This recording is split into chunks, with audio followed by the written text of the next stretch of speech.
Good day to be an Englishman, Steve. Yeah, there was a lot of noise and excitement in our team room this morning. All the players sat having breakfast together, watching the football team. It was a great result, fantastic performance, and hopefully this weekend is another great weekend for English sport. All Blacks have named their team, you've revealed yours, minimal change. What are you expecting from the All Blacks on Saturday night? Yeah, we're expecting another intense, fast, intense game. We know we're a quality side, they are, and we certainly from last weekend, I thought it was a great test match. We're disappointed to be on the wrong side of the result by a point, so our aim is to improve this weekend. Has that result so close built confidence in this team with one last hurrah for this side that's been together for quite a while? I think our team always has belief. We go into every game trying to improve the level of performance from our previous game, and that's exactly what we'll do this weekend. Coach, a lot of chat this week about the rush defence. Just on analysis of the game, we sort of saw just a slight sort of variation between Sam Underhill and Maro Tojo's roles there. Now, I don't expect you to tell us the game plan or anything, but just how important are those just slight little tweaks in the modern game?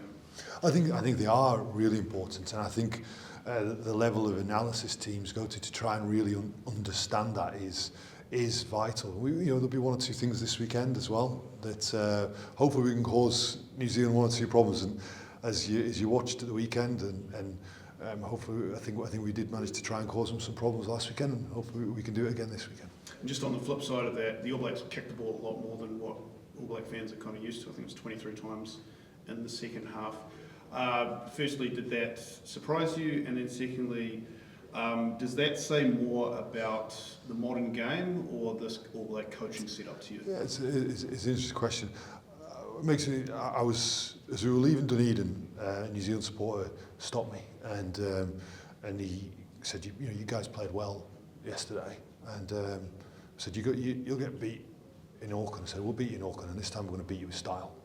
And I think there's certainly an expectation amongst, I get the sense there's an expectation amongst New Zealand rugby supporters that New Zealand beat us with some style. They expect us to beat us, they expect us to lose Saturday, and New Zealand to play with a different style than what they played last Saturday.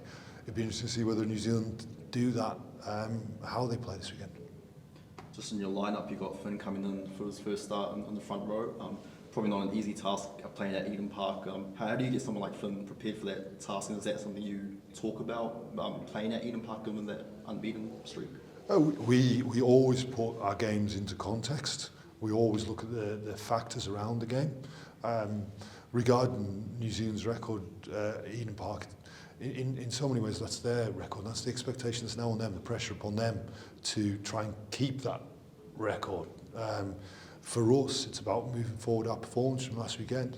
I thought Finn did a really good job coming off the bench. He's a young man who takes things in his stride, and I know he's a young man who's really eager to learn and develop. And I think for us to have that level when you've got players unavailable like Ellis Genge, Joe Marler, Beno Abano, to have quality lucid of Finn, you saw how good he was last weekend, and Bevan Rod. It says a lot about the depth we have at that position. And just to book in on the football question, I mean, when you see the result this morning, how does that boost the team, how they're performing on the stage like the Euros? Oh, I think certainly there was certainly a spring in the step of the players this morning who were delighted to see the football team get that result. We've got a lot of keen football fans in our group, and it's a big weekend, as I discussed, a big weekend for English sport this weekend, and hopefully it's a very successful one.